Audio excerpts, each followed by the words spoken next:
place is still doing good. It's breathing fresh air, like, but the outbreak has just decided to break here, and it's making us just look weird away. So no big deal, no worries. Like, so far, clean face, healthy face.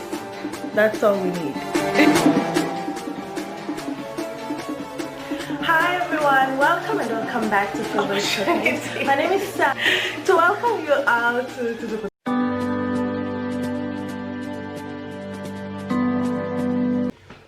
Hi everyone, welcome and welcome back to Favorite Talkmate, where we talk about anything and everything. My name is Sally, and I just want to welcome all of you back to the channel. Welcome to the new subscribers, welcome to those who are going to subscribe after this, and welcome to those who've been waiting to subscribe. I'm so happy to have you guys. This is now like my other family, because every week I long to do a video and just post and just share with you guys. And this month is going to be a story time month. All the videos that I'm going to post this month are going to be story time videos, just me sharing with you guys my experiences and waiting to hear from you guys your experiences too. So I hope you're going to have fun. I hope you're going to enjoy every single thing that we're going to talk about here, you know. Yes, and also apologies concerning my previous video. Guys, you people should be telling me some stuff in the comment section. Honestly, whether it's positive criticism, so long as, even if it's negative, so long as it's something that's gonna build me up, that's gonna make me work for something better for the channel, I'm going to accept it. The reason why I'm saying this is because, can you imagine guys, the previous video that I posted, I did not notice that that video had a problem. It's after the video got to 80 views, I was like, let me take a look at this video one more time. And only for me to notice that the audio and the video were not in sync. Guys, after 80 views, after a whole 80 views. So at this point, I could not delete the video, because as a small YouTuber, those views, they really matter to me, because right now I'm aiming at 4,000 watch hours. So those views are seriously important to me. So because of this, I could not delete the video. But guys, you could have told me. You could have told me. Anyways, I've learned a lesson from that. And I think from today henceforth, I'm going to counter check all the videos before I post them. So without further ado, let's dig into this story. Okay, so before I start the story time, remember in my last, not in my last video, there is one video I did about Ghana's sachet water. And so today, as I talk, I've been working out a lot lately, so I just don't take any drink. So I have my sachet water with me here, and the good thing about sachet water is you just make a hole and drink like this. You don't need a glass for this, you don't need a bottle for this. It's take and drink.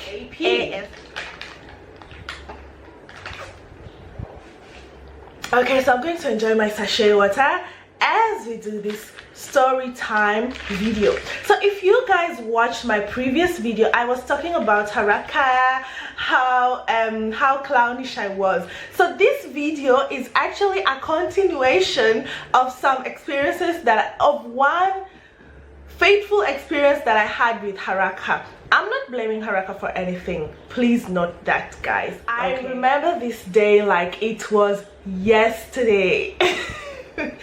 So on this fateful day, I had just turned 18. I think it was a couple of months after I had turned 18. And as I told you, like, we were already preparing for uni, you know. So one time Haraka tells me, by the way, do you know if you go to uni you need a laptop? And I'm like, actually, I've been wanting to have a laptop for the longest time in my life. Haraka says, worry not, honey, I know somewhere where you can get a laptop for like half the price. Guys, if you hear such a deal, like, who does not want such deals? Let's be realistic. Who does not look forward to such deals? So I was like, yo, tell me, how is it? How can I get this laptop for half the price? Then Haraka told me he knows somebody who knows somebody who knows somebody. there's a let me distract you. There's this TikTok thing that has been going on for Corona. Do you know somebody? Do you know somebody? Aha. So I just remembered that right now. So Haraka told me he knows somebody who knows somebody who knows somebody who can give us a laptop for half the price. Honestly guys, at that point I did not know the price of a laptop. I did not know like the original price of any laptop. I did not even bother to do research. Actually, why would I do research? Like why, you know, why would I do research and I have Haraka to do the research for me? You know, this kind of mentality we girls have, like men know everything to do with electronics and all that. So that was my kind of mentality at that time. So I was like, definitely Haraka cannot lie to me about something like this. Him telling me he knows about this guy, blah blah blah, it must be legit. So I went home, I convinced my mom to give me money for the laptop. So this laptop originally was supposed to be 25k, if I can remember very clearly. You know, African parents, you have to convince them. Like, you have to seriously take your time and convince them. I did not mind. I took my time. I convinced her for, I guess, like a week. Then she finally told me, okay, we're going, I'll give you money to go and after all, it's going to save me than if I could have bought it at the full price. I tell Haraka, yeah, we're going to get this laptop. Then on that fateful day, it was a Saturday morning. We met at a mall in Kisumu called United Mall, where the where Taskies is located. So when we met there, I didn't have the cash, but I had my mom's ATM card. So I told Haraka, okay, wait for me, let me go and get the money from the ATM so that we can go and get this laptop, so we can go and bring the laptop home. We were both so excited because we were going to get a laptop. I think it was supposed to be an HP. I didn't even know the specs of an HP. I was green in that area. I knew nothing, basically nothing. So I went and withdrew the money. Then the place where we were supposed to go and get this laptop was at Nakumatt Mega City, the mall there. I forgot the name of that mall, but it was there at Nakumatt Mega City. So we withdrew the money at Taskies. We took a bike, a boda boda, then we went. So upon arriving at Nakumatt Mega City, guys, when we were arriving there, I met one of our family friends. Can you imagine? He even asked me, Sally, what are you doing here? I don't know if you guys have ever had this mentality of when you're doing something, or you're buying something, or you're doing a project or something, you don't want to let people know what you're doing. You know, you'll just be like, they'll see the results.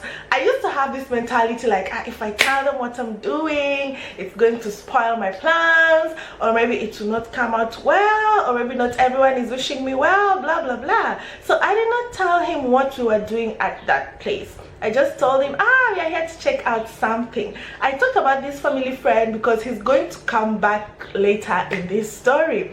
So we are there, we arrived there. Then I told you Haraka knew somebody who knows somebody who knows somebody who is going to sell this laptop to us. So upon arriving there, Haraka calls this person, and the person says, oh, you've arrived? Okay, wait for me at the gate. I'm coming to meet you guys so that we can go to the shop and get this laptop. Okay, so let me give you guys a background story of this laptop seller, like the guy who was supposed to sell us the laptop.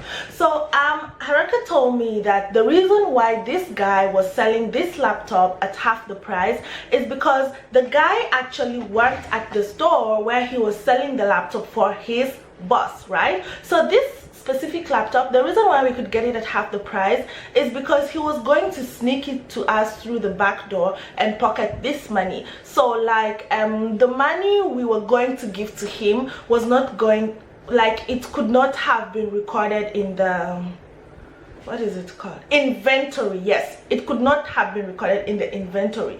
It could have been like his pocketed money or something like that. I was like, it's fine, so long as we are paying for this laptop, you're not stealing it, it's fine. Whatever he does with the money, I don't care. What I care about is the laptop. So while the other guy says we should wait for him, he's coming to pick us at the gate.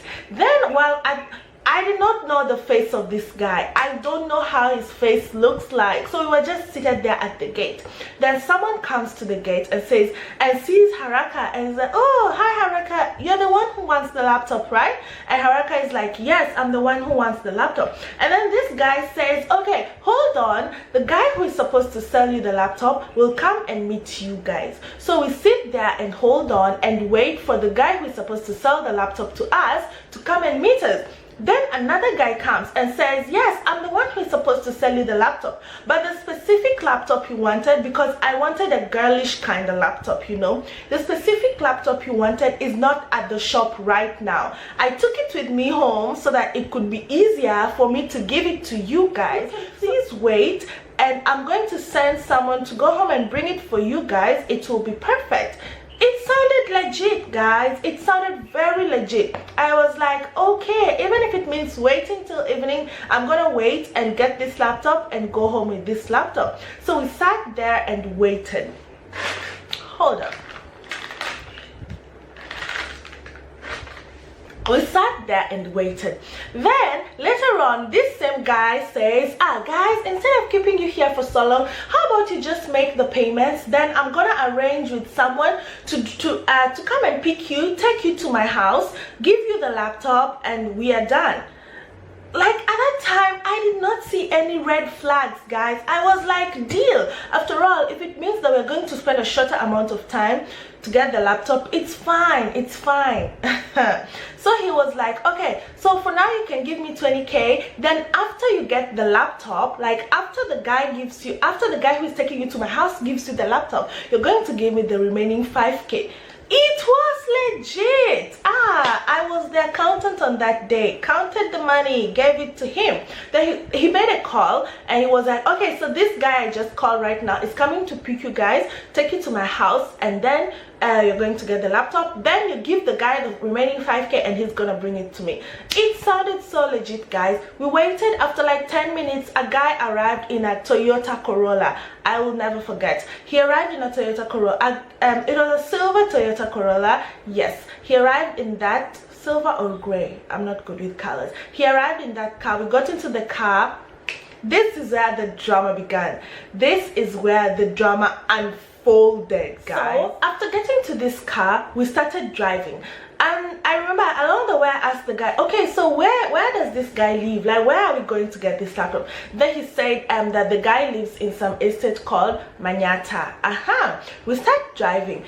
Then, you know, the way from that Nakumatt mega city, I forgot the name of that mall. The way from that Manyata at that time, that road had not been reconstructed or whatever, so it was like a one-way road, you know. It wasn't even a tarmac road, it was a maram road. So it was like a one-way road where only one car can pass at a time. So we drive there and the road was so bad, and I think the previous day it had rained. So, you know, like a maram road on a rainy day, like, it wasn't good. So this guy was driving slowly. It was like, it's understandable. It's so understandable. The road is not good, so why should he be in a hurry anyway? We're not on any kind of emergency. He was driving so slowly on that road. Little did we know that this was all part of the plan. This was all part of the plan, guys, because as he was driving, we got to some path. Suddenly, there were three huge men standing beside the road. So I didn't really pay attention to that. As we were driving, right, the three men are standing like here. The car is here, right? So the closer the car is moving, the closer the men are moving. It got to a point where these three men came and blocked the car. Then after they blocked the car, in my mind I'm like, okay, so what's up with these people? Can't they see that this is a car? What up? What's the problem? Hey. Can you imagine? These three men blocked the car. So definitely this driver cannot drive. Like, even if he wants to hit them, he cannot hit three huge men. He cannot drive. Then these men say, get out of the car. Hey, I look at Haraka. Haraka looks at me. We are like, what up? They say, get out of Then they start saying, one of the men says, this is my car. My car has been lost for a week now. So you are the one who's stolen my car. You are the one who are stealing people's cars in this city. Blah, blah, blah, blah, blah. You know, at that time, I'm confused. I am totally confused. I'm like, okay, oh my God. Oh my goodness. This was my first time to ever find myself in such a situation. I'm like, oh my. So we are in a stolen car. At that time, my mind is like, okay, so what's next? Are we going to police, or are these men going to kill us or beat us or do something to us? I don't know.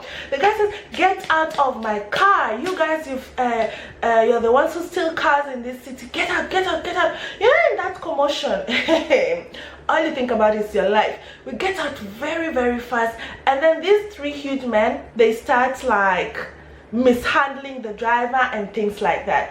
Guys, I did not know that this was all part of the plan. After that, the driver disappears. No, the driver tells us, guys, I also did not know that this car was stolen. I'm so sorry. There's no way I can take you to that guy's house. So just find a boda or something. Go back to Nakumatt. You'll tell you're going to get that guy. I'm also going to look for that guy and tell him that the car has been taken from me. Time we are so confused. You know, we had already paid the 20k, right? We are so confused at that time. We don't know what's happening. We don't know what's going on. Like, it's confusion. We get onto a motorbike and go back to Mega City to call that guy. Calling that guy, his phone is off. Then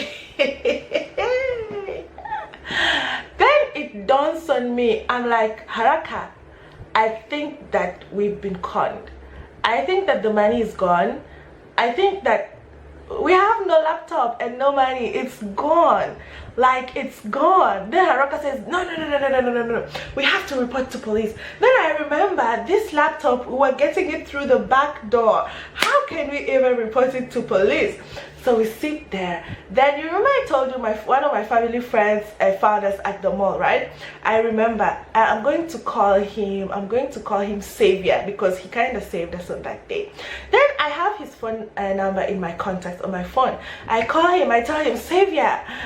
I start crying. Then he's like, okay, what's the matter? I tell him, Savior, we've lost money. Then he's like, where are you? And then I tell him, we came back to the mall. Then he's like, okay, I'm also at the mall. Let me finish what I'm doing. I'll meet you guys at the mall has, I think, 2 gates or something. I'll meet you at the other gate. I'm like, okay, Savior. When Savior comes, I tell him what happened. I tell him the whole story. Then he's like, actually, Sally, I think you were so stupid. Because I saw you at this mall this morning. I asked you what brought you to the mall. Why didn't you just tell me you were coming to buy a laptop? I know of many places you can actually buy a laptop at almost the same price. Why didn't you tell me you want to buy a laptop? This is how people...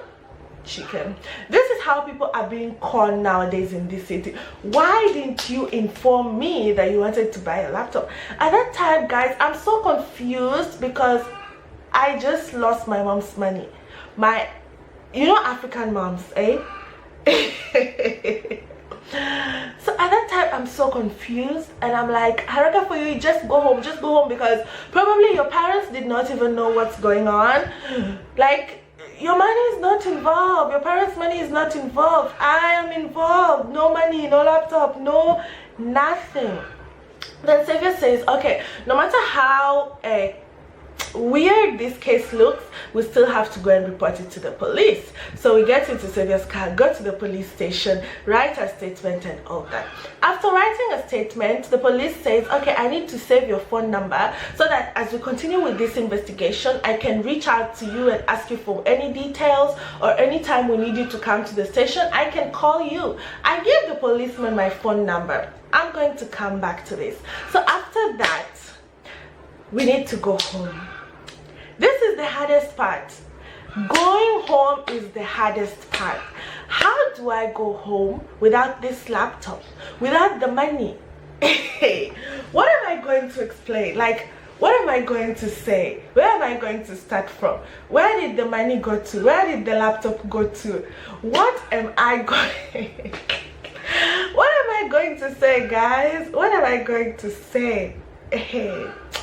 This was another drama. So at that time, I don't remember whether we took a boda boda or matatu. I don't remember. Yeah, we took a boda boda. Yes, we took a boda boda to go back home. Then we alighted. Then we went with Haraka, but he could not go home with me. No, he was just escorting me. So the place where we alighted is like 15 minutes. No, I think like 10 minutes walk to where my home actually is. Then on the way, I'm just thinking to myself, oh my goodness, what am I going to tell my mom? Then it starts raining. That downpour was so heavy, guys. Like, that rain was something else. The rain was so heavy and there was no place to shelter around there. So it's raining on us, we cannot shelter, no nothing, guys. And at that time, when the moment it started raining, I started crying, guys. So I'm crying, it's raining, I don't know the way forward. The only thing that I was trying to protect at that time was my phone, because I was like, hey, now that I've misplaced the laptop money, if I spoil this phone, I might never have a phone for the rest of my life. So it rained and I was crying in the rain. Guys, have you seen like the soap operas where it's raining and someone is crying in the rain? That was me on that day, guys. I'm not even trying to be extra. I'm not trying to be extra at all. That was me. So after the rain, I told Haraka, okay, from here, just let me go home. Let me go home. Haraka was like, no, I'll get you up to the gate of your house. So he left me at the gate. So at the gate is when it dawns on me that it's me, myself, and I to go and explain to Mama Sally that laptop not there, money gone. Thank God that day the gate was open. I think because it was raining, so my mom just left the gate open. I opened the gate, walked to the house, knocked the door. My mom opens the door. The first question is, why is your phone off? And why are you back home this late? And where is the laptop? 3 questions to one person. I didn't know what to answer first. I started crying. Oh my God. The amount of tears I cried on that day. I started crying. My mom was like, Sally, what's the problem? Who has beaten you? Why are you crying? You know, the more she asks me these questions, the more I cry and cry. Oh my goodness, I cried on that day. I cried. Then she told me, I see you don't have a laptop, so I hope you have my money. Just go and shower and come back. She was cooking chicken on the day. You know, like when you get home and you can feel this aroma. I knew it's chicken today. Chicken is one of my favorite meals, but I did not care about what's cooking. I was just like, I am dead meat. Today I am dead. I went to the bathroom, took a shower. As I'm taking a shower, I'm like, oh my God, what am I going to explain to this woman? So after taking my shower, I finally came out. I found her waiting for me. And she told me, I've searched your bag, there is no money. You came here without the laptop. So what's happening? What happened? Then I cried and told her, Mom, I put a laptop beside bed. She's like, what do you mean there's no laptop and the money is gone? I don't know from where I got the courage, but I started explaining all the details one by one. I think out of everything that I explained, my mom only got the part of how the guys told us to get off the car, blah blah blah. Then she asked me, did anyone touch you? Did anyone do anything wrong to you? Are you intact? Then I was like, yes ma, no one touched me, no one did anything weird to me. I'm fine, I'm fine. Just that the laptop is gone and the laptop is not there and the money is gone. Then she told me, Sally, thank God you came back intact. Thank God no one touched you. Thank God no one harmed you. The money is gone. I understand. I hope you've learned your lesson. I hope next time you won't give me pressure. You want things. I hope you've learned your lesson. But thank God you're back to this house. You are alive and you are intact. Nothing has happened to you. have you ever felt like, have you ever been relieved? Have you ever been relieved? You see, like when you want to pee and you've held the pee for almost the whole day and you finally find a toilet and pee. Guys, that was the kind of relief that I felt on that day. I was like, oh my God, I have a mom indeed. Thank you. You know, I was expecting drama. Like I was expecting things to go haywire. I was like, oh my God. I was so relieved. I was so happy. I even forgot about the money. I went and ate the chicken. Now as I'm eating the chicken, my mom says, you should actually start working so you can pay me my money. You should start working so you can pay me the money you went and threw away to those men. I was like, worry not, mama. When I start working, I'll pay you that money. I'll pay it back. Guys. So this story is not even over. Okay, so guys, you remember I told you about the police who I gave my contact, because as he said, during the investigation they can call me to give me the updates. I think it was 2 days. So 2 days later we did not hear anything from them. My mom was like, 2 days later you've not had anything from police, then just forget. The money is gone, the laptop is gone, just forget about it. Because actually when we started calculating, the people involved in that scenario, the 3 big guys, right, the driver, right, the man who came to call us at the gate, and the actual man who we gave money, these are 6 people. 6 people against 20,000 Kenya shillings. How much is everyone going to get?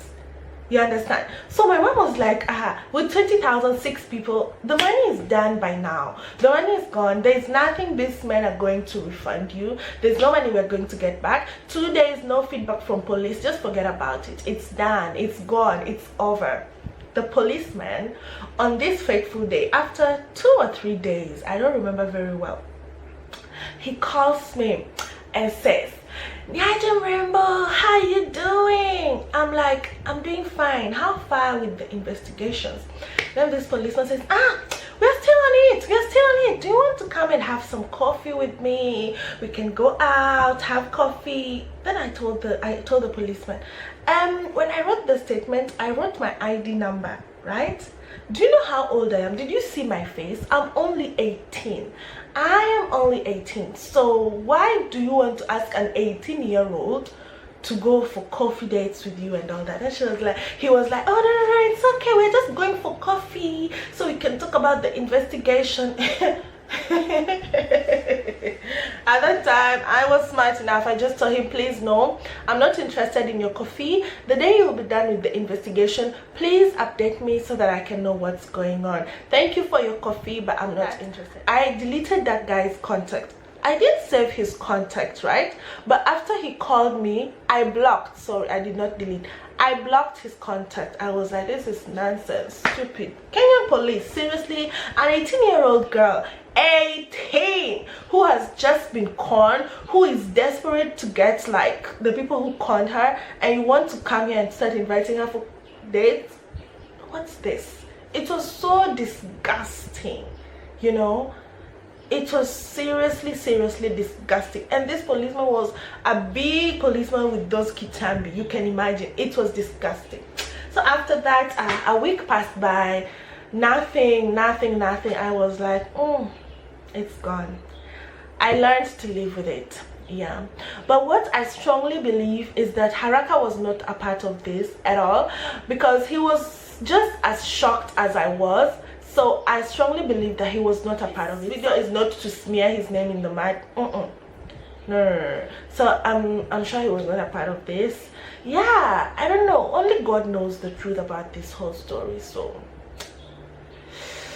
that was my first time being conned. Actually, guys, I think I've seen life, because okay, I'm good. Next time I'll do another story time to share with you guys another interesting story, okay, about how I was conned again, okay, in China.